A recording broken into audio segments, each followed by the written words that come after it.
We have 38 now middle-income countries on the continent. Our middle-income countries make up 67% of our population.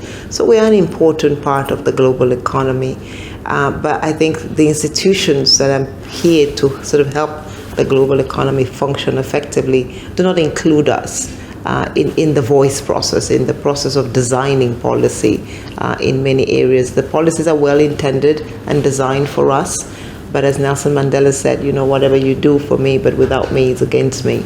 And I think that the time has come now that we start thinking about how we can actually include Africans in those debates and in the decisions that are being made. What will it take for Africa to push international financial institutions to listen to it and make the changes that we need to make financing much more easier in the short term, especially now that the economy really needs some recovery? There's some very concrete things we can do. So one of the things, for example, that we have seen in the last few months or a year at least, is with what we call the special drawing rights. Special drawing rights are resources that are printed and given to governments across the globe to use because of the crisis, the pandemic, the COVID-19 crisis.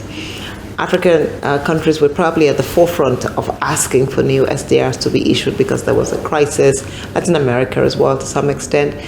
Eventually $650 billion were issued, and Africa only got $33.6 billion.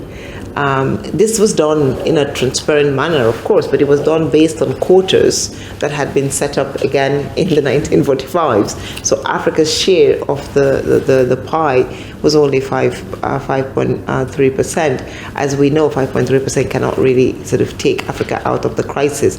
So what we would like to do is review the quota system and see whether we can change it concretely.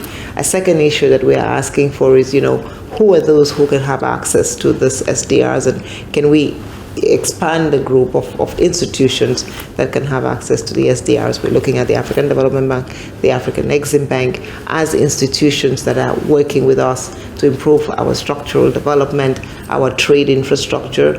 The AFCFTA is our Marshall Plan, and for us to make that happen, we need to be giving resources. How practical is it for Africa to get an increase in the money or the resources availed under the special drawing rights? We shouldn't have to beg for an issuance of SDRs. It should be automatic. We can design triggers that say, if there is a crisis and it affects 20 countries and their GDP goes down and poverty is increasing or prices, maybe immediately we should release these SDRs. So it doesn't become again a power structure between the haves begging the have-nots, begging the haves to release resources.